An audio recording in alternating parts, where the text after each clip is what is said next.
ನಿಮ್ಗೆಲ್ಲರಿಗೂ ಗೊತ್ತಿರೋದೆ ಇಂಡಿಯನ್ ಲಾದಲ್ಲಿರೋ ಒಂದು loop holes ನ ಉಪಯೋಗ ಮಾಡಿಕೊಂಡು ಶ್ರೀಮಂತರು ಬಡವರಿಗೆ ಮೋಸ ಮಾಡ್ತಿದ್ದಾರೆ. ಬಡವರು ಹಾಕಿರೋ ಒಂದು ಕೇಸು ವರ್ಷಾನುಗಟ್ಟಲೆ ಕೋರ್ಟ್ ಅಲ್ಲಿ ನಡೀತಾನೆ ಇರುತ್ತೆ ಅಂತ.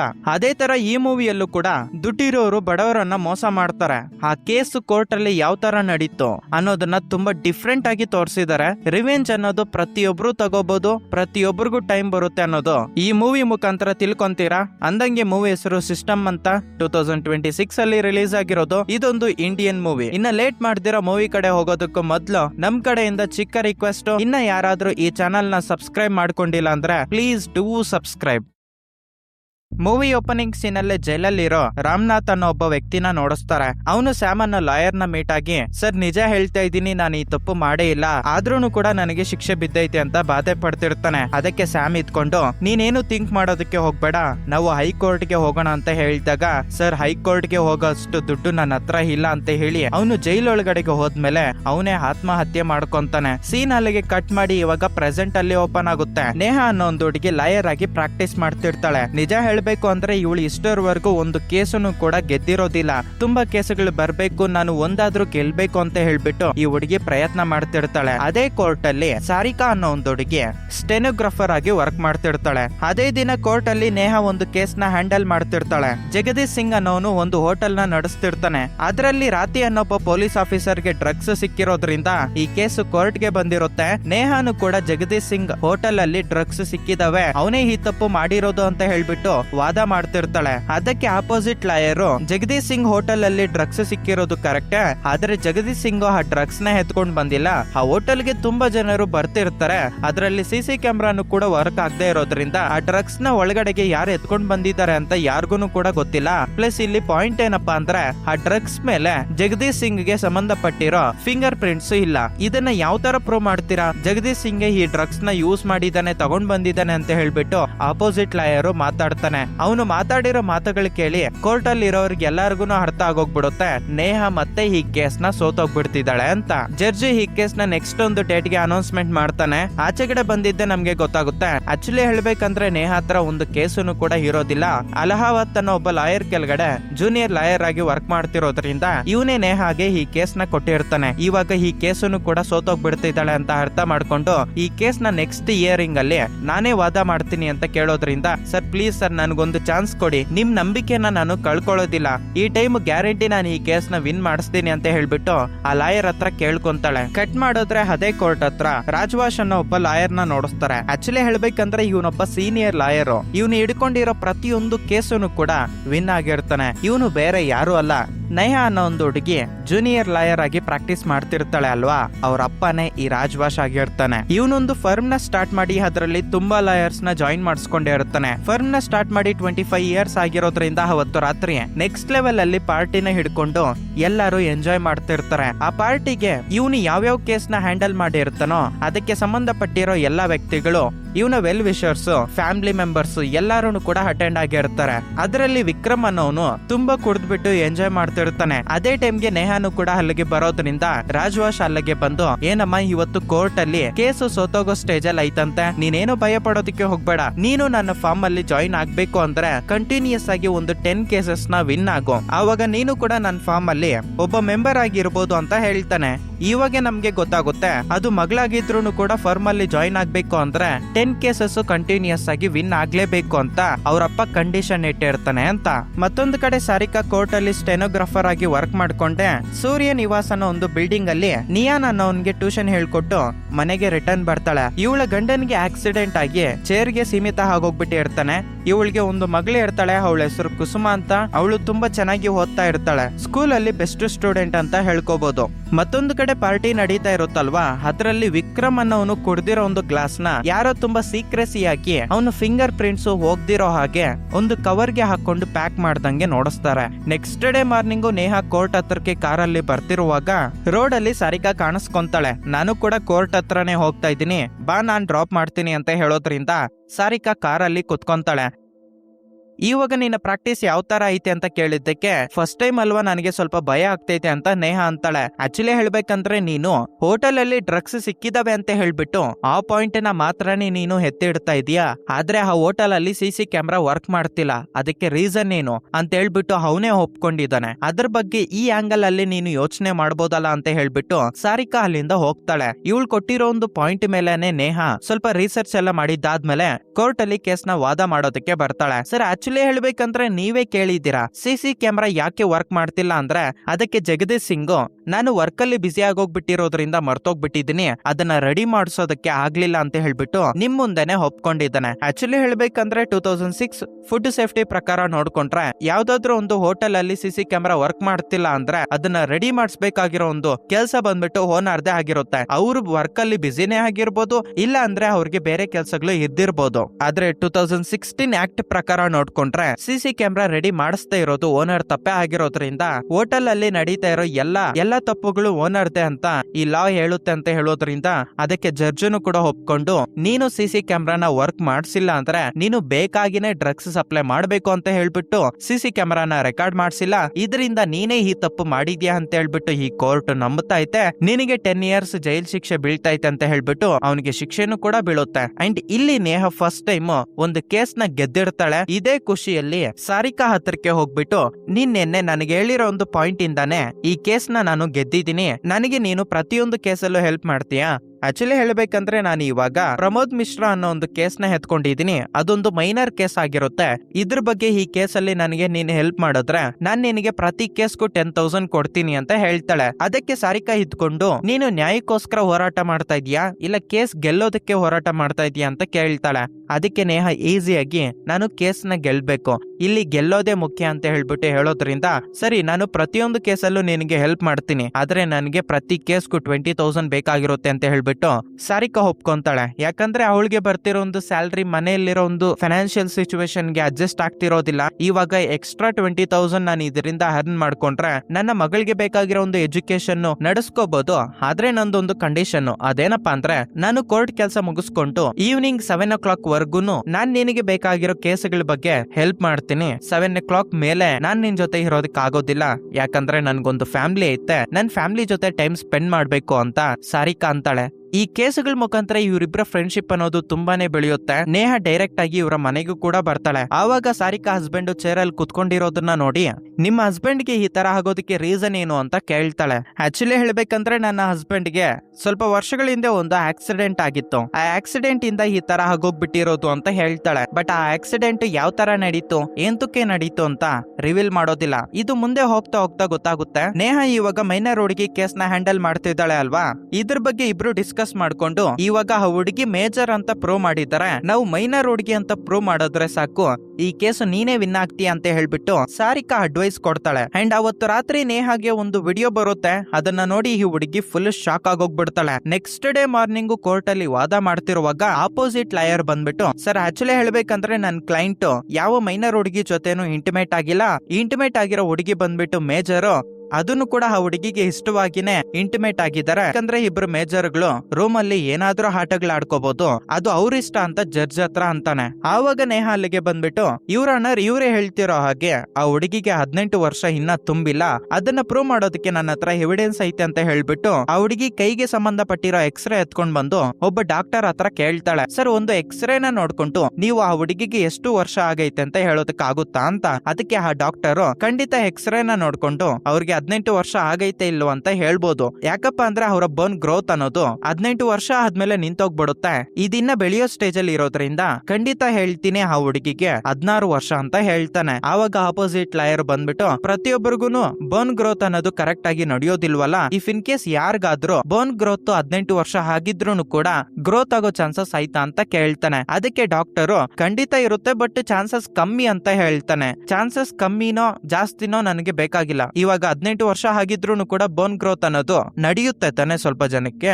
ಅದೇ ಕೇಸ್ ಇವಾಗ ಈ ಹುಡುಗಿಯಲ್ಲೂ ನಡೆದೈತೆ. ಈ ಹುಡುಗಿಗೆ 18 ವರ್ಷ ಆಗಿದ್ರು ಕೂಡ ಬೋನ್ ಗ್ರೋತ್ ಅನ್ನೋದು ಇನ್ನ ನಡೀತೈತೆ ಅಂತ ಹೇಳ್ಬಿಟ್ಟು ಅಪೋಸಿಟ್ ಲಾಯರ್ ಮಾತಾಡ್ತಾನೆ. ಅಂಡ್ ಆ ಹುಡುಗಿಗೆ 19 ವರ್ಷ ಆಗೈತೆ ಅಂತ ಹೇಳ್ಬಿಟ್ಟು ಎವಿಡೆನ್ಸ್ ನ ನಿಮ್ಗೆ ಸಬ್ಮಿಟ್ ಮಾಡಿದೀನಿ ಅಂತ ಹೇಳ್ತಾನೆ. ಆವಾಗ ನೇಹಾ ನಿಂತ್ಕೊಂಡು ಯುವರ್ ಆನರ್ ಫೇಕ್ ಡಾಕ್ಯುಮೆಂಟ್ಸ್ ನ ನಾವು ಕೂಡ ಕ್ರಿಯೇಟ್ ಮಾಡಬಹುದು, ಆದ್ರೆ ಇವ್ನು ಮಾಡಿರೋದು ತಪ್ಪು ಅಂತ ಹೇಳ್ಬಿಟ್ಟು ನನ್ನ ಹತ್ರ ಒಂದು ವಿಡಿಯೋ ಐತೆ, ಅದ್ರ ಮುಖಾಂತರ ನೀವು ಡಿಸೈಡ್ ಆಗಿ ಅಂತ ಹೇಳ್ಬಿಟ್ಟು ಒಂದು ವಿಡಿಯೋನ ಸಬ್ಮಿಟ್ ಮಾಡ್ತಾಳೆ. ಆ ವಿಡಿಯೋದಲ್ಲಿ ಪ್ರಮೋದ್ ಮಿಶ್ರಾ ಬಂದ್ಬಿಟ್ಟು ಆ ಚಿಕ್ಕ ಹುಡುಗಿ ಹತ್ರ ನಿನ್ಗೆ ಎಷ್ಟು ವರ್ಷ ಆಗೈತೆ ಅಂತ ಕೇಳ್ತಾನೆ. ಅಂಕಲ್ ನನಗಿನ್ನ 17 ವರ್ಷನೇ, ಪ್ಲೀಸ್ ನನ್ನನ್ನ ಬಿಟ್ಟಾಕಿ ಅಂತ ಆ ಚಿಕ್ಕ ಹುಡುಗಿ ಎಷ್ಟೇ ಕೂಗಾಡ್ತಾ ಇದ್ರು ಇವನು ಬಿಡ್ದಿರಾ ಟೇಪ್ ಮಾಡ್ತಾನೆ.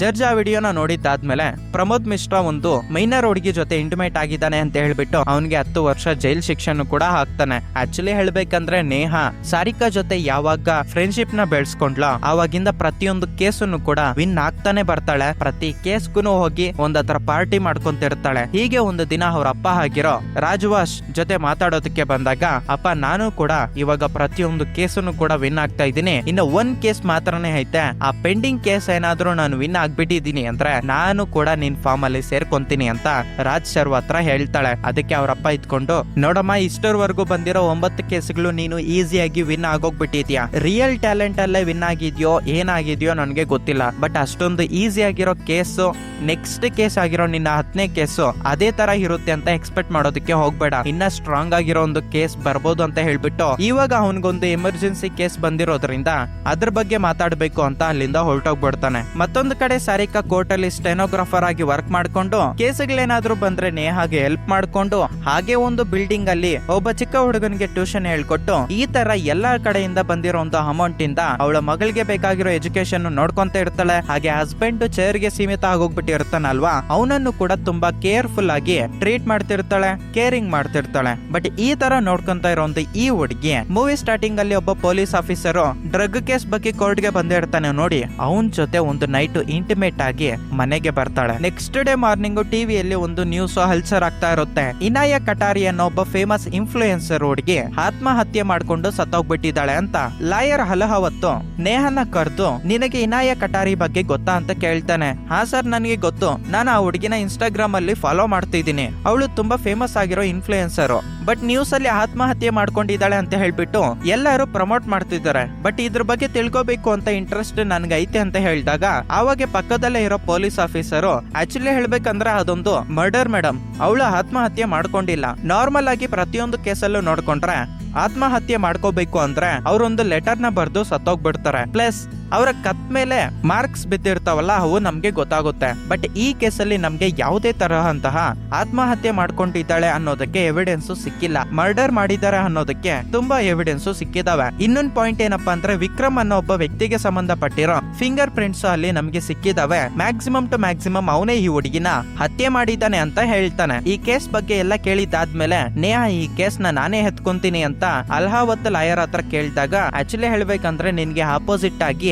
ಯಾವ ಲಾಯರ್ ಬರ್ತಾರೆ ಗೊತ್ತಾ, ನಿಮ್ಮ ಅಪ್ಪ ಆಗಿರೋ ರಾಜ್ ಭಾಷೆ ಬರ್ತಾನೆ, ಒಂದ್ಸತಿ ಯೋಚನೆ ಮಾಡು ಅಂತ ಹೇಳಿ ಅಲಹಾಬಾದ್ ಅಂತಾನೆ. ಅವತ್ತು ರಾತ್ರಿ ನೇಹಾ ಅವ್ರ ಅಪ್ಪನ ಮೀಟ್ ಆಗೋದಕ್ಕೆ ಬರ್ತಾಳೆ. ಅವ್ರಪ್ಪ ಹತ್ರ ಮಾತಾಡ್ತಿರುವಾಗ್ಲೇ ನೀನ್ ಈ ಕೇಸ್ ನ ತಗೊಳೋದಕ್ಕೆ ಹೋಗ್ಬೇಡ ಅಂತ ಅವ್ರಪ್ಪ ನೇಹಾಗೆ ಅಂತಾನೆ. ಯಾಕಂದ್ರೆ ನಿನ್ನ 10ನೇ ಕೇಸು ನನ್ನ ಅಪೋಸಿಟ್ ಗೆ ನಿಂತ್ಕೊಳ್ಳೋದು ಬೇಡ ಅಂತ ಅವ್ರಪ್ಪ ಎಷ್ಟೇ ಹೇಳ್ತಾ ಇದ್ರು ನನ್ನನ್ನ ಕಮ್ಮಿ ಆಗಿ ನೋಡ್ತೀಯಾ, ನನಗೆ ಆಪೋಸಿಟ್ ನೀನ್ ಬಂದ್ರು ಕೂಡ ನಾನು ವಿನ್ ಆಗ್ತೀನಿ ಕೇಸು ಅಂತ ಇವಳು ಕೂಡ ವಾದ ಮಾಡೋದ್ರಿಂದ ಹೀಗೆ ಇವರಿಬ್ಬರ ಮಧ್ಯೆ ಒಂದು ಜಗಳ ಆಗಿ ಇವರಿಬ್ರು ಆಪೋಸಿಟ್ ಗೆ ನಿಂತ್ಕೊಂಡು ಇಬ್ರು ಕೂಡ ಕೋರ್ಟ್ ಅಲ್ಲಿ ವಾದ ಮಾಡ್ಕೋಬೇಕು ಅಂತ ಡಿಸೈಡ್ ಆಗಿ ನೇಹಾ ಅವರ ಮನೇನ ಬಿಟ್ಟು ಬಂದ್ಬಿಡ್ತಾಳೆ. ನೆಕ್ಸ್ಟ್ ಡೇ ವಿಕ್ರಮ್ ಅನ್ನೋನು ರಾಜವಾಶ್ ಹತ್ರಕ್ಕೆ ಬಂದ್ಬಿಟ್ಟು, ಆಕ್ಚುಲಿ ಹೇಳ್ಬೇಕಂದ್ರೆ ನನಗೆ ತುಂಬಾ ದಿನಗಳಿಂದ ಯಾರೋ ಬ್ಲಾಕ್ ಮೇಲ್ ಮಾಡ್ತಿದ್ದಾರೆ, ಇನಾಯ ಕಟಾರಿ ಅನ್ನೋ ಇನ್ಫ್ಲುಯೆನ್ಸರ್ ಸತ್ತೋಗ್ಬಿಟ್ಟಿದ್ದಾಳೆ ನೋಡಿ, ಅದೇ ದಿನ ನನಗೆ ಟೆಕ್ಸ್ಟ್ ಬಂದಿತ್ತು, ನೀನು ಒಂದು ಹುಡುಗಿ ಜೊತೆ ಇಂಟಿಮೇಟ್ ಆಗಿದ್ಯಾ, ಆ ವಿಡಿಯೋ ಲೀಕ್ ಆಗ್ಬಾರ್ದು ಅಂದ್ರೆ ನನಗೆ ದುಡ್ಡು ಕೊಡ್ಬೇಕು, ಇಂತ ಒಂದು ಬಿಲ್ಡಿಂಗ್ ಮೇಲೆಗೆ ಬಾ ಅಂತ ಕರೆದಿದ್ರು. ಅದೇ ಒಂದು ರೀಸನ್ ಗೆ ನಾನು ಆ ಬಿಲ್ಡಿಂಗ್ ಮೇಲೆಗೆ ಹೋಗಿ ದುಡ್ಡು ಕೊಟ್ಟು ವಿಡಿಯೋನ ಇಸ್ಕೊಳ್ಳೋಣ ಅಂತ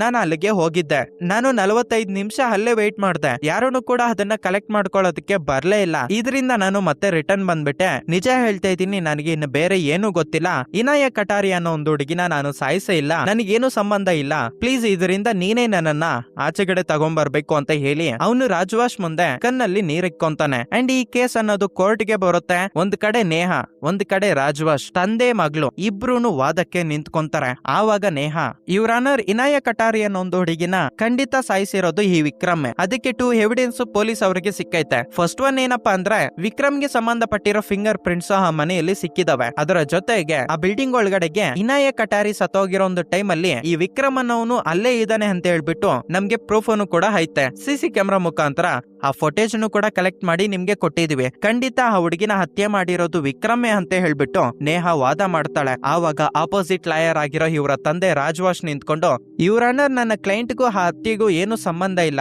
ಇವ್ರು ಹೇಳಿರೋ ಪ್ರಕಾರ ನೋಡ್ಕೊಂಡ್ರೆ ಆ ಬಿಲ್ಡಿಂಗ್ ಅಲ್ಲಿ ನನ್ನ ಕ್ಲೈಂಟ್ ಇದ್ದಾನೆ, ಅದಕ್ಕೆ ನನ್ನ ಕ್ಲೈಂಟ್ ಆ ಹುಡುಗಿನ ಸಾಯಿಸ್ಬಿಟ್ಟಿದ್ದಾನೆ ಅಂತ ಹೇಳ್ಬಿಟ್ಟು ಆಪೋಸಿಟ್ ಲಾಯರ್ ಮಾತಾಡ್ತಿದ್ದಾರೆ. ಬಟ್ ಅದಕ್ಕೆ ಯಾವುದೇ ಸೆನ್ಸ್ ಇಲ್ಲ. ಯಾಕಂದ್ರೆ ಆ ಹೋಟೆಲ್ಗೆ ಹೋಗಿರೋದು ನನ್ನ ಕ್ಲೈಂಟ್ ಮಾತ್ರನೇ ಅಲ್ಲ, ತುಂಬಾ ಜನರು ಅಲ್ಲಿಗೆ ಹೋಗಿದ್ದಾರೆ. ಅದರಲ್ಲಿ ಯಾರಾದ್ರೂ ಒಬ್ರು ಹತ್ಯೆ ಮಾಡಿರ್ಬೋದು. ಇನ್ನ ಫಿಂಗರ್ ಪ್ರಿಂಟ್ಸ್ ಅಂತೀರಾ, ನನ್ನ ಕ್ಲೈಂಟ್ ಅವತ್ತು ಬಂದು ಹೋಗಿರೋದಕ್ಕೆ ಆ ಫಿಂಗರ್ ಪ್ರಿಂಟ್ಸ್ ನ ತೋರಿಸ್ಬಿಟ್ಟು ಹತ್ಯೆ ಮಾಡಿರೋದು ನನ್ನ ಕ್ಲೈಂಟೇ ಅಂತ ಇವರು ಹೇಳ್ತಿದ್ದಾರೆ.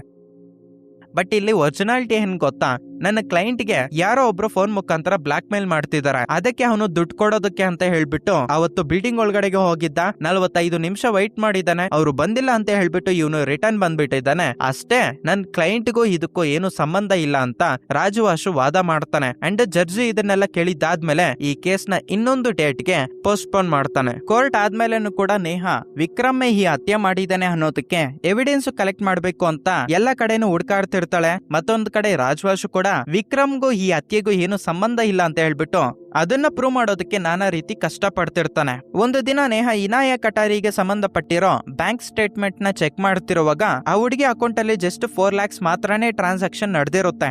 ಇವಳ ಹತ್ರ ಇರೋದು 4 lakhs ಮಾತ್ರನೇ. ಆದ್ರೆ ಇವಳು ಸೂರ್ಯ ನಿವಾಸ್ ಅನ್ನೋ ಒಂದು ಬಿಲ್ಡಿಂಗ್ ಅಲ್ಲಿ ಒಂದು ಫ್ಲಾಟ್ ನ ಪರ್ಚೇಸ್ ಮಾಡಿದ್ದಾಳೆ. ಆಕ್ಚುಲಿ ಹೇಳ್ಬೇಕಂದ್ರೆ ಒಂದು ಫ್ಲಾಟ್ ಬಂದ್ಬಿಟ್ಟು 4 crores ಆಗಿರುತ್ತೆ. ಇವಳ ಹತ್ರ ದುಡ್ಡೇ ಇಲ್ಲ. 4 ಕೋಟಿ ಇವಳಿಗೆ ಹೇಗೆ ಸಿಕ್ತು ಅಂತ ಹೇಳ್ಬಿಟ್ಟು ಪೊಲೀಸ್ ಇನ್ಸ್ಪೆಕ್ಟರ್ ಹತ್ರ ಮಾತಾಡ್ತಿರುವಾಗ ಆವಾಗ police inspector twisted bar case ಬಗ್ಗೆ ನಿನಗೆ ಏನಾದ್ರೂ ಐಡಿಯಾ ಆಯ್ತಾ ಅಂತ ಕೇಳ್ತಾನೆ. ಅದ್ರ ಬಗ್ಗೆ ನನಗೇನು ಐಡಿಯಾ ಇಲ್ಲ ಅಂತ ಹೇಳಿದ್ದೆ. ನೀನು ಆ ಕೇಸ್ ನ ಒಂದು ಬಾರಿ ಸ್ಟಡಿ ಮಾಡು, ನಿನಗೆ ಇದ್ರ ಬಗ್ಗೆ ಒಂದು ಕ್ಲಾರಿಟಿ ಬರ್ಬೋದು ಅಂತ ಹೇಳಿ ಹೊರಟೋಗಿದ್ದೆ. ಇವಳು ಆ ಟ್ವಿಸ್ಟೆಡ್ ಬಾರ್ ಕೇಸ್ ಬಗ್ಗೆ ಇನ್ವೆಸ್ಟಿಗೇಷನ್ ಶುರು ಮಾಡ್ತಾಳೆ. ಅಂದ್ರೆ ಬ್ಯಾಕ್ ಫೈಲ್ಸ್ ಇರ್ತಾವಲ್ಲ ಅದನ್ನ ಚೆಕ್ ಮಾಡೋದಕ್ಕೆ ಶುರು ಮಾಡ್ತಾಳೆ. ಇವಾಗ ಇವಳಿಗೆ ಗೊತ್ತಾಗುತ್ತೆ ಆ ಸೂರ್ಯ ನಿವಾಸ್ ಅನ್ನೋ ಒಂದು ಬಿಲ್ಡಿಂಗ್ ಗೆ ಓನರ್ ಬಂದ್ಬಿಟ್ಟು ಈ ವಿಕ್ರಮ್ ಆಗಿರುತ್ತಾನೆ. ಜಗದೀಶ್ ಸಿಂಗ್ ಅನ್ನೋನು ಮ್ಯಾನೇಜರ್ ಆಗಿರ್ತಾನೆ. ಮೂವಿ ಸ್ಟಾರ್ಟಿಂಗ್ ಅಲ್ಲಿ ಒಬ್ಬ ಕೈದಿ ಸತ್ತೋಗ್ಬಿಟ್ಟ ನೋಡಿ, ರಮನಾಥ್ ಅನ್ನೋನು ಅವನು ಸೂಪರ್ವೈಸರ್ ಆಗಿರ್ತಾನೆ. ಇಲ್ಲಿ ಟ್ವಿಸ್ಟ್ ಏನಪ್ಪಾ ಅಂದ್ರೆ ಎಲ್ಲಾ ಕೇಸುಗಳು ಈ ಹುಡುಗಿ ಹತ್ರಕ್ಕೆ ಬಂದಿರ್ತವೆ. ನನ್ನ ಹತ್ರಕ್ಕೆ ಯಾಕೆ ಬಂತು, ಇವ್ರೆಲ್ಲರಿಗೂ ಲಿಂಕ್ ಐತೆ ಅಂದ್ರೆ ನನಗೇನೋ ಡೌಟ್ ಹೊಡಿತೈತೆ. ಅದನ್ನು ಕೂಡ ನನ್ನ ಹತ್ರಕ್ಕೆ ಬಂದು ನನಗೆ ಗೊತ್ತಿಲ್ದಿರ ಎಲ್ಲಾ ಕೇಸುಗಳಲ್ಲಿ ಇವ್ರಿಗೆ ಶಿಕ್ಷೆ ಬೀಳೋ ತರ ನಾನ್ ಮಾಡಿದೀನಿ. ಅದರ ಜೊತೆಗೆ ಈ ಟ್ವಿಸ್ಟೆಡ್ ಬಾರ್ ಕೇಸ್ ಅಲ್ಲಿ ಹೈ ವಿಟ್ನೆಸ್ ಬಂದ್ಬಿಟ್ಟು ಇನಾಯ ಕಟಾರೆ. ಈ ಹುಡುಗಿ ಕೇಸ್ ನ ನಾನು ಇವಾಗ ಹ್ಯಾಂಡಲ್ ಮಾಡ್ತಿದ್ದೀನಿ. ಇದ್ರ ಕತೆ ಏನು ಅಂತ ಹೇಳ್ಬಿಟ್ಟು ಸಾರಿಕಾ ಹತ್ರಕ್ಕೆ ಹೋಗಿ, ನೋಡು ಎಲ್ಲಾ ಕೇಸುಗಳನ್ನ ನಾನೇ ಹ್ಯಾಂಡಲ್ ಮಾಡಿದ್ದೀನಿ, ನನಗೆ ಗೊತ್ತಾಗ್ತಾ ಇಲ್ಲ ಎಲ್ಲಾ ಕೇಸುಗಳು ನನ್ನ ಹತ್ರಕ್ಕೆ ಯಾಕೆ ಬಂತು ಅಂತ.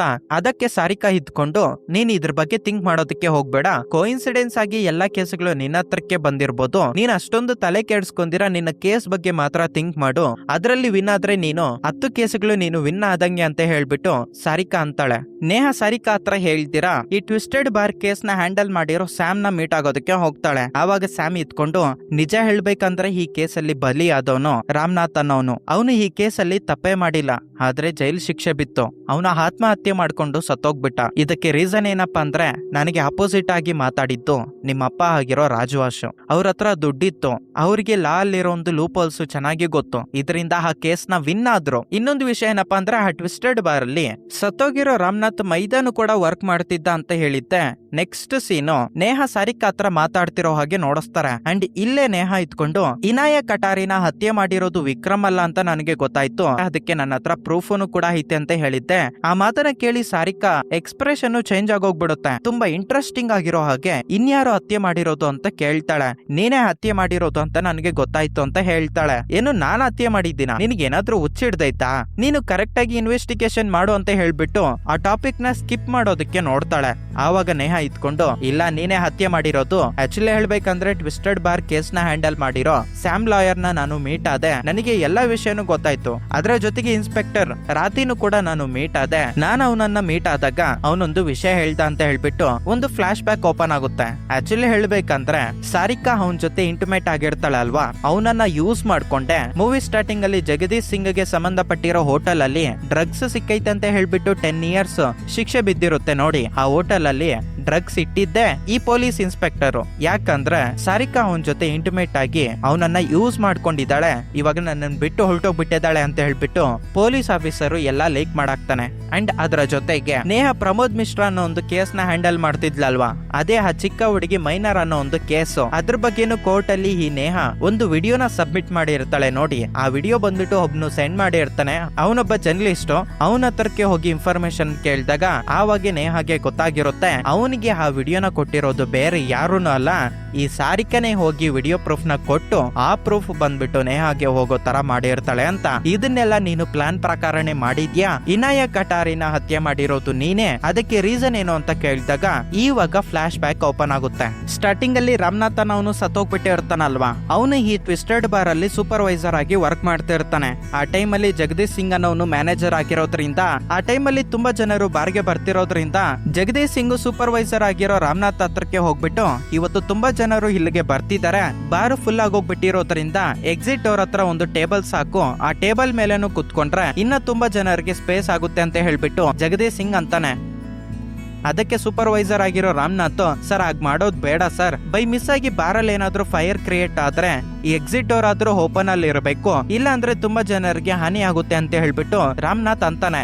ಅದಕ್ಕೆ ಜಗದೀಶ್ ಸಿಂಗ್, ನಾನು ಈ ಬಾರ್ಗೆ ಮ್ಯಾನೇಜರು, ನಾನೇ ಹೇಳಿರೋ ಹಾಗೆ ಮಾಡ್ಬೇಕು ಅಂತ ಹೇಳ್ಬಿಟ್ಟು ಅಲ್ಲಿಂದ ಹೊರಟೋಗ್ಬಿಡ್ತಾನೆ. ಆ ಟೈಮ್ ಅಲ್ಲಿ ರಾಮನಾಥ್ ಹಾಗೆ ಸಾರಿಕಾ ಗಂಡ ಆಗಿರೋ ಲಕ್ಷ್ಮಣ್ ಕೂಡ ಅದೇ ಬಾರ್ ಅಲ್ಲಿ ವರ್ಕ್ ಮಾಡ್ತಿರ್ತಾರೆ. ಜಗದೀಶ್ ಸಿಂಗ್ ಹೇಳಿರೋದಕ್ಕೆ ಆ ಎಕ್ಸಿಟ್ ಡೋರ್ ಹತ್ರನು ಕೂಡ ಟೇಬಲ್ಸ್ ನ ಹಾಕಿರ್ತಾರೆ, ಯಾರಾದ್ರೂ ಕುತ್ಕೊಳ್ಳಿ ಅಂತ. ಅಂಡ್ ಸಡನ್ ಆಗಿ ಅಲ್ಲೊಂದು ಫೈರ್ ಕ್ರಿಯೇಟ್ ಆಗುತ್ತೆ. ತುಂಬಾ ಜನರು ಅಲ್ಲಿಂದ ತಪ್ಸ್ಕೋಬೇಕು ಅಂತ ನೋಡಿದ್ರೆ ಈ ಎಕ್ಸಿಟ್ ಡೋರ್ ಹತ್ರ ಟೇಬಲ್ಸ್ ಇರೋದ್ರಿಂದ ಯಾರನ್ನು ಕೂಡ ತಪ್ಸ್ಕೊಳ್ಳೋದಕ್ಕಾಗದೆ ಆ ಫೈರ್ ಗೆ ಸಿಕ್ಕಾಕೊಂಡ್ಬಿಡ್ತಾರೆ. ಆ ಟೈಮ್ ಅಲ್ಲಿ ರಾಮನಾಥ್ ಹಾಗೆ ಅವನ ಬ್ರದರ್ ಆಗಿರೋ ಲಕ್ಷ್ಮಣ್ ಇಬ್ರು ಸೇರ್ಕೊಂಡು ತುಂಬಾ ಜನರನ್ನ ಕಾಪಾಡ್ತಾರೆ. ಅದರಲ್ಲಿ ಹೈ ವಿಟ್ನೆಸ್ ಆಗಿರೋ ಇನಾಯ ಕಟಾರೇನು ಕೂಡ ಇರ್ತಾಳೆ. ಆದ್ರೆ ಇನ್ನ ಸ್ವಲ್ಪ ಜನ ಅದರಲ್ಲಿ ಸತ್ತೋಗ್ಬಿಟ್ಟಿರೋದ್ರಿಂದ ಆ ಕೇಸು ಕೋರ್ಟ್ ಗೆ ಬರುತ್ತೆ. ಅದರಲ್ಲಿ ಎಲ್ಲಾರು ರಾಮನಾಥ್ಗೆ ಅಪೋಸಿಟ್ ಆಗಿ ನಿಂತ್ಕೊಂಡ್ಬಿಡ್ತಾರೆ. ಈ ಜಗದೀಶ್ ಸಿಂಗ್ ಅನ್ನೋನು ಬಂದ್ಬಿಟ್ಟು, ಸರ್ ನಾನು ಅವತ್ತೆ ಹೇಳಿದ್ದೆ ಎಕ್ಸಿಟ್ ಡೋರ್ ಹತ್ರ ಯಾವುದೇ ಟೇಬಲ್ಸ್ ಇಡೋದಕ್ಕೆ ಹೋಗ್ಬೇಡ, ಏನಾದ್ರೂ ಪ್ರಾಬ್ಲಮ್ ಕ್ರಿಯೇಟ್ ಆದ್ರೆ ಅಲ್ಲಿಂದ ಹೋಗೋದಕ್ಕೆ ದಾರಿ ಹಾಗೆ ಬಿಡು ಅಂತ ನಾನು ಹೇಳಿದ್ದೆ. ಆದ್ರೆ ಸೂಪರ್ವೈಸರ್ ಆಗಿರೋ ರಾಮನಾಥ್ ನನ್ ಮಾತು ಕೇಳಿಲ್ಲ,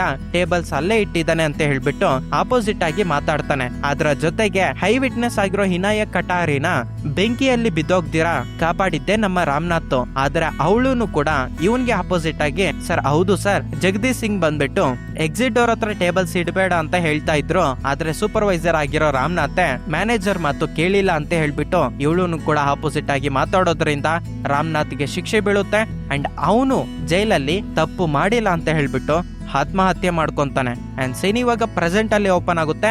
ಸಾರಿಕಾ ನೇಹ ಕಡೆ ನೋಡ್ಕೊಂಡು, ಹೌದು ನೀನ್ ಹೇಳಿದ್ದೆಲ್ಲ ನಿಜಾನೇ, ಈ ಎಲ್ಲಾ ಪ್ಲಾನ್ಗಳು ನಾನೇ ಖುದ್ದಾಗಿ ಪ್ಲಾನ್ ಮಾಡಿ ಎಕ್ಸಿಕ್ಯೂಟ್ ಮಾಡಿದ್ದೀನಿ. ಇನ್ನ ಇನಾಯಕ್ ಕಟಾರಿನ ಹತ್ಯೆ ಮಾಡಿದ್ದು ಹೇಗೆ ಅಂಡ್ ವಿಕ್ರಮ್ನ ಅದರಲ್ಲಿ ಸಿಕ್ಸಿದ್ದು ಹೇಗೆ ಅಂತ ಕೇಳ್ತೀಯಾ? ವಿಕ್ರಮ್ನ ಬ್ಲಾಕ್ ಮೇಲ್ ಮಾಡಿ ಸೂರ್ಯ ನಿವಾಸ್ ಅನ್ನೋ ಒಂದು ಬಿಲ್ಡಿಂಗ್ ಗೆ ಕರ್ಸಿದ್ದು ನಾನೇ, 45 ನಿಮಿಷ ಸ್ಟೇ ಮಾಡಿಸಿದ್ದು ನಾನೇ. ಆಕ್ಚುಲಿ ಹೇಳ್ಬೇಕಂದ್ರೆ ಸೂರ್ಯ ನಿವಾಸ್ ಅಲ್ಲಿ ನಾನೊಬ್ಬ ಹುಡುಗನ್ಗೆ ಟ್ಯೂಷನ್ ಹೇಳ್ಕೊಡ್ತೀನಿ. ಅದ್ರ ಮುಖಾಂತರ ನಾನು ಬಿಲ್ಡಿಂಗ್ ಒಳಗಡೆಗೆ ಹೋದೆ. 10 ಮಿನಿಟ್ಸ್ ಬಿಫೋರ್ ಟ್ಯೂಷನ್ ನ ಕಂಪ್ಲೀಟ್ ಮಾಡ್ಬಿಟ್ಟು ನಾನು ಇನಾಯಕ್ ಕಟಾರಿ ರೂಮ್ ಒಳಗಡೆಗೆ ಹೋಗಿ ಆ ಹುಡುಗಿನ ಸಾಯಿಸ್ಬಿಟ್ಟು ಅಂಡ್ ವಿಕ್ರಮ್ಗೆ ಸಂಬಂಧಪಟ್ಟಿರೋ ಫಿಂಗರ್ ಪ್ರಿಂಟ್ಸ್ ಬಂದ್ಬಿಟ್ಟು ಒಂದು ಪಾರ್ಟಿಯಲ್ಲಿ ಕಲೆಕ್ಟ್ ಮಾಡ್ಕೊಂಡಿದ್ದೆ. ಆ ಫಿಂಗರ್ ಪ್ರಿಂಟ್ಸ್ ಅಲ್ಲಿ ಬರೋ ತರ ಮಾಡಿದ್ದು ನಾನೇ. ಅಂಡ್ 45 ಮಿನಿಟ್ಸ್ ಅವನ್ ಅಲ್ಲಿರೋದ್ರಿಂದ ಈ ಹತ್ಯೆ ಅವನೇ ಮಾಡಿದ್ದಾನೆ ಅನ್ನೋ ರೀತಿಯಲ್ಲಿ ಕ್ರಿಯೇಟ್ ಮಾಡಿದ್ದು ನಾನೇ ಅಂತ ಹೇಳ್ಬಿಟ್ಟು ಸಾರಿಕಾ ಎಲ್ಲ ಒಪ್ಕೊಂತಾಳೆ. ಆವಾಗ ನೇಹ ಇದ್ಕೊಂಡು, ಇದೆಲ್ಲ ಓಕೆ, ಪೊಲೀಸ್ ಆಫೀಸರ್ನ ಹಾಗೆ ಈ ಕೇಸ್ಗಳೆಲ್ಲಾನು ನನ್ನ ಹತ್ರಕ್ಕೆ ಬರೋ ತರ ಅಲ್ಹಾವತ್ ಸರ್ನ ಯಾವ ತರ ಒಪ್ಪಿಸ್ದೆ, ಅವ್ರ ಜೊತೆ ಇಂಟಿಮೇಟ್ ಆದ ಅಂತ ಕೇಳಿದಾಗ, ಹೌದು ನಮ್ಮ ಹತ್ರ ಇವಾಗ ದುಡ್ಡಿಲ್ದಿರೋರು ಏನ್ ಮಾಡೋದಕ್ಕಾಗುತ್ತೆ, ನಮ್ಮ ಹತ್ರ ಇವಾಗ ಇರೋದು ಅದೊಂದೇ, ನನ್ನ ಹತ್ರ ಇದ್ದಿದ್ದು ಅದೊಂದೇ ಉಪಾಯ, ನನ್ನ ಹತ್ರ ಇರೋದನ್ನ ಉಪಯೋಗ ಮಾಡ್ಕೊಂಡು ಅವ್ರ ಜೊತೆ ಮಲ್ಕೊಂಡು ನನ್ ಕೆಲ್ಸನ ನಾನು ಮುಗಿಸ್ಕೊಂಡಿದ್ದೀನಿ ಅಂತ ಹೇಳ್ತಾಳೆ. ಇನ್ನೊಂದು ವಿಷಯ ಏನಪ್ಪಾ ಅಂದ್ರೆ, ಇದೆಲ್ಲ ನಾನೇ ಮಾಡಿದೀನಿ ಅಂತ ಹೇಳ್ಬಿಟ್ಟು ನೀನು ಪ್ರೂವ್ ಮಾಡೋದಕ್ಕೆ ಆಗೋದಿಲ್ಲ. ಕೋರ್ಟ್ಗೆ ಬೇಕಾಗಿರೋದು ಅವ್ರು ಹೇಗೆ ಸತ್ತೋಗ್ಬಿಟ್ಟಿದ್ದಾರೆ ಅನ್ನೋದಲ್ಲ, ಅವ್ರನ್ನ ಯಾರು ಸಾಯಿಸಿದ್ದು, ಹೇಗೆ ಸಾಯಿಸಿದ್ದು ಅನ್ನೋ ಒಂದು ಎವಿಡೆನ್ಸ್. ಆ ಎವಿಡೆನ್ಸ್ ಇಲ್ಲ ಅಂದ್ರೆ ನೀನ್ ನನ್ನನ್ನ ಏನು ಮಾಡೋದಕ್ಕೆ ಆಗೋದಿಲ್ಲ ಅಂತ ಹೇಳ್ಬಿಟ್ಟು ಸಾರಿಕಾ ನೇಹ ಹತ್ರ ಅಂತಾಳೆ. ಇಲ್ಲಿಗೆ ಬಂದಾಗ್ಲೇ ವಾಯ್ಸ್ ರೆಕಾರ್ಡ್ ನ ಆನ್ ಮಾಡಿ ಇರ್ತಾಳೆ. ಇವಳು ಏನೇನ್ ಮಾತಾಡಿ ಇರ್ತಾಳೋ ಅದನ್ನೆಲ್ಲ ರೆಕಾರ್ಡ್ ಮಾಡ್ಕೊಂಡು, ನಾನು ಇವಾಗ ಈ ರೆಕಾರ್ಡ್ ನ ಎತ್ಕೊಂಡೋಗಿ ಕೋರ್ಟ್ ಅಲ್ಲಿ ಸಬ್ಮಿಟ್ ಮಾಡ್ತೀನಿ ಅಂತ ಹೇಳಿ ನೇಹ ಅಲ್ಲಿಂದ ಬಂದ್ಬಿಡ್ತಾಳೆ. ನೆಕ್ಸ್ಟ್ ಡೇ ಮಾರ್ನಿಂಗ್ ಕೋರ್ಟ್ ಅಲ್ಲಿ ವಾದ ನಡೀತಿರುವಾಗ ನೇಹ ನಿಂತ್ಕೊಂಡು, ನಿಜ ಹೇಳ್ಬೇಕಂದ್ರೆ ವಿಕ್ರಮ್ಗೆ ಹಾಗೆ ಇನಾಯಕ್ ಕಟಾರಿಗೆ ಏನು ಸಂಬಂಧ ಇಲ್ಲ, ಆ ಹುಡುಗಿ ನನಗೆ ಗೊತ್ತಿಲ್ಲ ಅಂತ ಹೇಳ್ಬಿಟ್ಟು ವಿಕ್ರಮ್ ಹಾಗೆ ಆಪೋಸಿಟ್ ಅಪೋಸಿಟ್ ಲಾಯರ್ ಮಾತಾಡ್ತಾ ಇದ್ರಲ್ವಾ, ನಿಜ ಹೇಳ್ಬೇಕಂದ್ರೆ 10 ಇಯರ್ಸ್ ಬ್ಯಾಕ್ ನಡೆದಿರೋ ಒಂದು ಟ್ವಿಸ್ಟೆಡ್ ಬಾರ್ ಕೇಸ್ ಅಲ್ಲಿ ಇನಾಯ ಕಟಾರಿನೇ ಹೈ ವಿಟ್ನೆಸ್ ಆಗಿರ್ತಾಳೆ. ಆ ಹುಡುಗಿ ಇವ್ರಿಗೆ ಗೊತ್ತು. ಆವಾಗಿಂದಾನು ಕೂಡ ವಿಕ್ರಮ್ ಆ ಹುಡುಗಿ ಜೊತೆ ಕಾಲಲ್ಲಿ ಟಚ್ ಅಲ್ಲೇ ಇದ್ದಾನೆ. ನಿಜ ಹೇಳ್ಬೇಕು ಅಂದ್ರೆ ಆ ಟ್ವಿಸ್ಟೆಡ್ ಬಾರ್ ಅಲ್ಲಿ ಆ ಹುಡುಗಿ ಜೊತೆ ಬೇಕಾಗಿನೇ ತಪ್ಪಾಗಿ ಮಾತಾಡ್ಸಿ ರಾಮನಾಥ್ ಅನ್ನೋ ಒಬ್ಬ ವ್ಯಕ್ತಿಗೆ ಶಿಕ್ಷೆ ಬೀಳೋ ತರ ಮಾಡಿದ್ದಾರೆ. ಅದ್ರಲ್ಲಿ ರಾಮನಾಥ್ ಅನ್ನೋ ಒಬ್ಬ ವ್ಯಕ್ತಿ ಏನು ತಪ್ಪು ಮಾಡಿಲ್ಲ, ಮಾಡದೇ ಇರೋ ಒಂದು ತಪ್ಪಲ್ಲಿ ಅವನು ಶಿಕ್ಷೆನ ಅನುಭವಿಸಿ ಆ ಶಿಕ್ಷೆನ ಅನುಭವಿಸ್ತಾ ಇದ್ದೀನಿ ಅನ್ನೋ ಒಂದು ಬಾಧೆಯಿಂದ ಅವನು ಆತ್ಮಹತ್ಯೆ ಮಾಡ್ಕೊಂಡು ಸತ್ತೋಗ್ಬಿಟ್ಟಿದ್ದಾನೆ. ನಿಜ ಹೇಳ್ಬೇಕಂದ್ರೆ ಈ ವಿಕ್ರಮ್ಗೂ ಹಾಗೆ ಇನಾಯ ಕಟಾರಿಗೆ ಸಂಬಂಧ ಐತೆ. ಅದಕ್ಕೆ ನಮ್ಮ ಹತ್ರ ಪ್ರೂಫ್ ಕೂಡ ಇದಾವೆ. ವಿಕ್ರಮ್ ಹಾಗೆ ಇನಾಯಕ್ ಕಟಾರಿ ಇಬ್ರು ಕಾಲ್ಸ್ ಅಲ್ಲಿ ಮಾತಾಡ್ಕೊಂಡಿದ್ದಾರೆ. ಆ ರೆಕಾರ್ಡ್ಸ್ ನಾನು ನಿಮ್ಗೆ ಸಬ್ಮಿಟ್ ಮಾಡಿದ್ದೀನಿ. ಅದ್ರ ಜೊತೆಗೆ ಇನ್ನೊಂದು ಪ್ರೂಫ್ ಏನಪ್ಪಾ ಅಂದ್ರೆ ವಿಕ್ರಮ್ಗೆ ಸಂಬಂಧಪಟ್ಟಿರೋ ಒಂದು flat 10 years back twisted bar case ಅಲ್ಲಿ ತಪ್ಪಾಗಿ ಸಾಕ್ಷ್ಯನ ಹೇಳ್ಸಿರೋದಕ್ಕೆ ಅವಳಿಗೆ ಗಿಫ್ಟ್ ಆಗಿ ಕೊಟ್ಟಿದ್ದಾನೆ. ಅದರ ರಿಜಿಸ್ಟ್ರೇಷನ್ ರೆಕಾರ್ಡ್ಸ್ ಎಲ್ಲಾನು ನಿಮ್ಗೆ ಸಬ್ಮಿಟ್ ಮಾಡಿದ್ದೀನಿ ಅಂತ ನೇಹಾ ಮಾತಾಡ್ತಾಳೆ.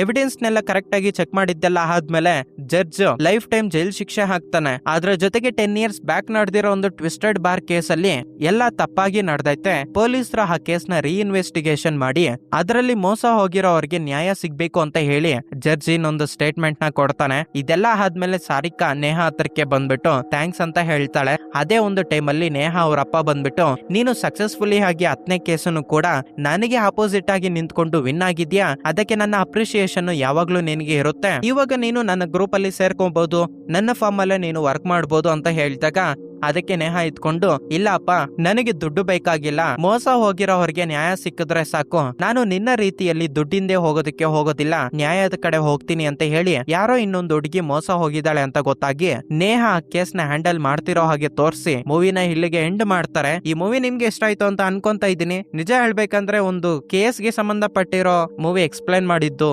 ಇದೇ ಫಸ್ಟ್ ಟೈಮ್ ನಾನು. ಅಂಡ್ ನಿಮ್ಗೆ ಯಾವ ತರ ಅನಿಸ್ತು ಕಮೆಂಟ್ ಸೆಕ್ಷನ್ ಅಲ್ಲಿ ಕಮೆಂಟ್ ಮಾಡಿ. ನೆಕ್ಸ್ಟ್ ಇನ್ನೊಂದು ಇಂಟ್ರೆಸ್ಟಿಂಗ್ ಆಗಿರೋ ವಿಡಿಯೋ ಮುಖಾಂತರ ನಾನ್ ನಿಮ್ಮನ್ನ ಮೀಟ್ ಆಗ್ತೀನಿ. Thanks for watching this video.